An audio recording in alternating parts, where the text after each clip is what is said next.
Donc la notion de shadowing, elle est assez simple à comprendre, c'est-à-dire que vous pouvez en réalité nommer deux variables de la même façon.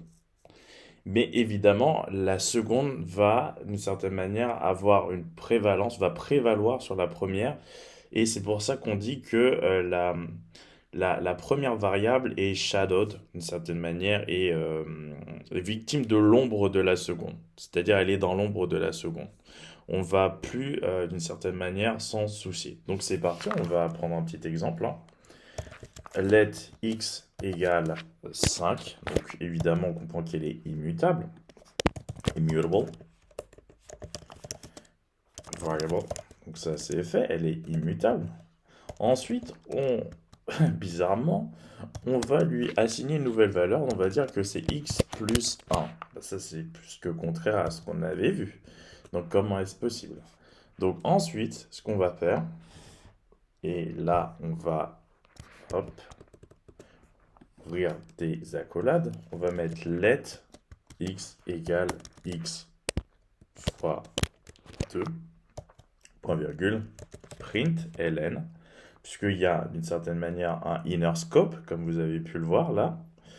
On va donc utiliser la macro, et là on va voir quel est le résultat de cette variable.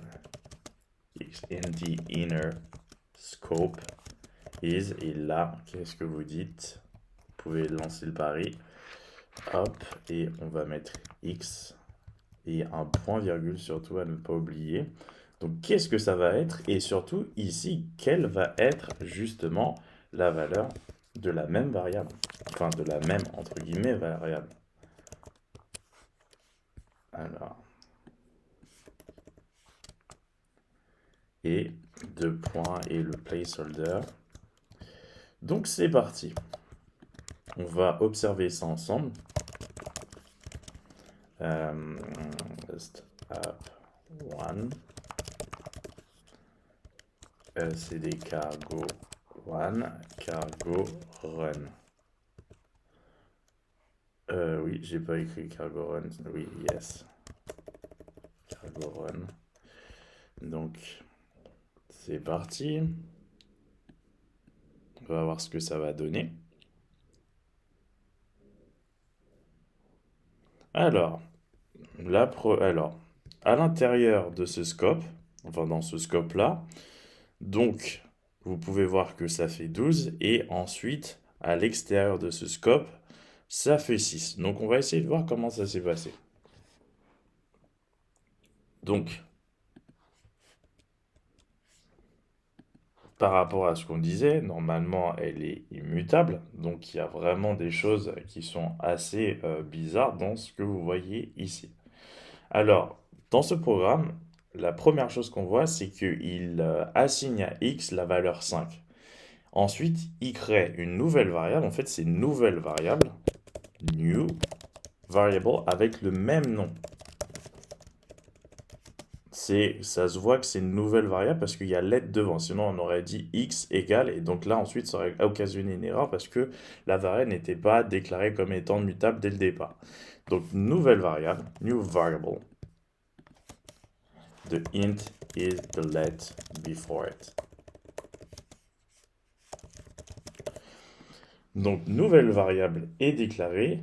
Et ensuite, on répète, donc on réutilise x et on ajoute plus 1.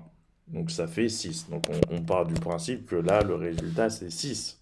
Puisque ça va chercher la valeur de x plus 1. Donc ça fait 6. Il n'y a pas de souci. Donc dans celle-ci, qu'est-ce qui se passe? En réalité, on va utiliser la valeur de x, mais celle-ci en réalité, donc 6, qu'on va multiplier par 2. Et évidemment, on crée une nouvelle variable, mais son scope n'est pas le même. Donc, d'une certaine manière, elle n'existe qu'au sein de ces accolades-là. À l'extérieur de ça, elle n'existe pas du tout. Donc, évidemment, vu qu'elle n'existe pas à l'extérieur de ces accolades-là, la valeur qu'on va trouver de x en dehors de ces accolades sera la même que celle-ci, à savoir 6. Donc, j'espère que ça a été clair. Franchement, c'est pas compliqué. C'est pas la même chose que dans nos exemples précédents. On avait fait par exemple x. Alors là, on la transforme, on dit qu'elle est mute. Et ensuite, on fait x égale 10. Et là, regardez qu'il y aura beaucoup de changements. Donc 6 égale à 10, 10, ça va être 10 plus 11, 11 là, et 11 fois 2, 22. Donc, on va relancer pour voir si effectivement c'est le cas. Alors, effectivement 22, et à l'extérieur c'est 11. Exactement comme on l'a dit. Donc, ah mince, pourquoi j'ai mis mutable là? Ça sert plus à rien. Donc en fait, on n'utilise pas cette valeur-là, et donc il aime pas ça. En réalité, on aurait dû faire un petit print ln point d'exclamation. On aurait dû utiliser la valeur, et là, il aurait été super tranquille. Voilà. Donc c'est parti. Hop. Parce qu'il aime pas qu'on n'utilise pas des valeurs. Donc voilà, tout se passe bien. Donc là, effectivement, c'était 5. Ensuite, on lui a assigné une nouvelle valeur 10. Donc ensuite, c'est 10 qui est utilisé à la place de x ici. Donc 10 plus 1, ça fait donc 11. Vous avez bien compris. Ensuite, c'est 11 qui est utilisé à la place de de x ici, puisque on prend c'est celle-ci qui compte. Celle-ci, elle est overshadowed.